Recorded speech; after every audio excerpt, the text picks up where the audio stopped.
बीच चल रहे युद्ध की। और आपको बता दें कि इस वक्त की बड़ी खबर यह कि यूक्रेन के युद्ध का आज 12वां दिन है। रूस और यूक्रेन में फिर यानी तीसरे दौर की बातचीत होनी संभव है। आज दो दौर की बातचीत में कोई नतीजा निकला नहीं था। दूसरे दौर की बातचीत के बाद यह साफ कर दिया गया तो रूस की तरफ से कि कई ऐसी चीजें हैं जो कि यूक्रेन को माननी ही होंगी और यूक्रेन को अपना विसैन्यीकरण करना होगा, यानी पूरी तरीके से हथियार डालने होंगे। हथियार डाले बिना इस युद्ध को रूस की तरफ से कोई विराम इस युद्ध पर नहीं लगाया जाएगा। रूस की तरफ से साफ कर दिया गया।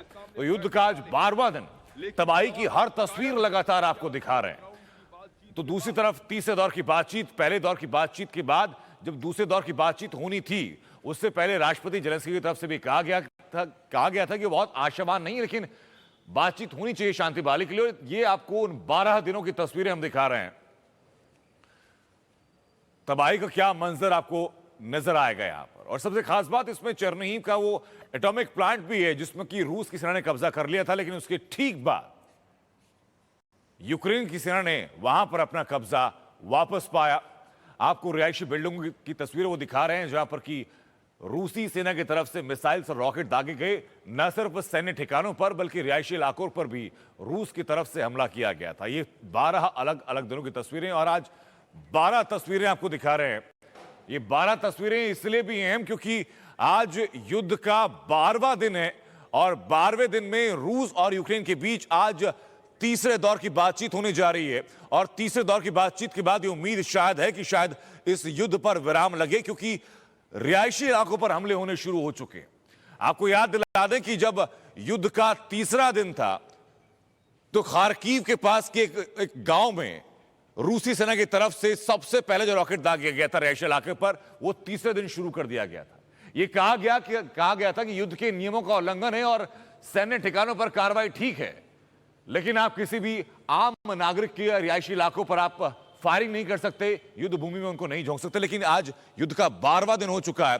दो दौर की बातचीत हो चुकी है रूस और यूक्रेन के बीच। और आपको याद होगा कि पहले दिन की जब बातचीत थी उसी बातचीत के दौर से ठीक पहले जेलेंस्की की तरफ से कहा गया था कि उस बातचीत को लेकर के बहुत आशावान नहीं है, लेकिन शांति की बहाली के लिए हमें हर संभव कोशिश की जानी चाहिए।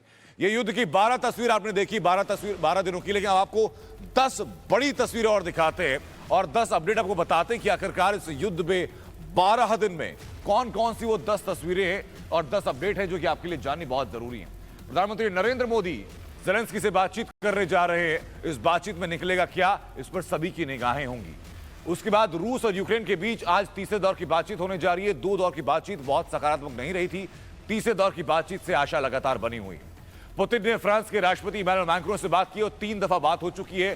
पहली दफा 90 मिनट तक बातचीत हुई थी, उसके बाद आमने सामने बैठकर बातचीत हुई और इमैनुअल मैक्रों को भी पुतिन ने यही कहा कि विसैन्यीकरण यूक्रेन को अपना करना ही होगा। रूस यूक्रेन में लगातार आगे बढ़ता जा रहा है और ओडिशा शहर पर मिसाइल अटैक कर रहा है। अब तक कुल 600 मिसाइल रूस की तरफ से दागी गई हैं। यूक्रेन की तरफ से आधिकारिक आंकड़ा दिया गया। रूस के 50 राजनयिकों ने अमेरिका छोड़ दिया है। साथ ही साथ संयुक्त राष्ट्र सुरक्षा परिषद में भी आज आपात बैठक होने जा रही है। युद्ध में अपनी गति को आगे बढ़ाने के लिए यूक्रेनियन राष्ट्रपति जेलेंस्की ने फाइटर जेट मांगे हैं और पोप फ्रांसिस ने इसी बीच कहा है कि खून और आंसुओं की नदियां बहाना आप पूरी तरीके से बंद कीजिए।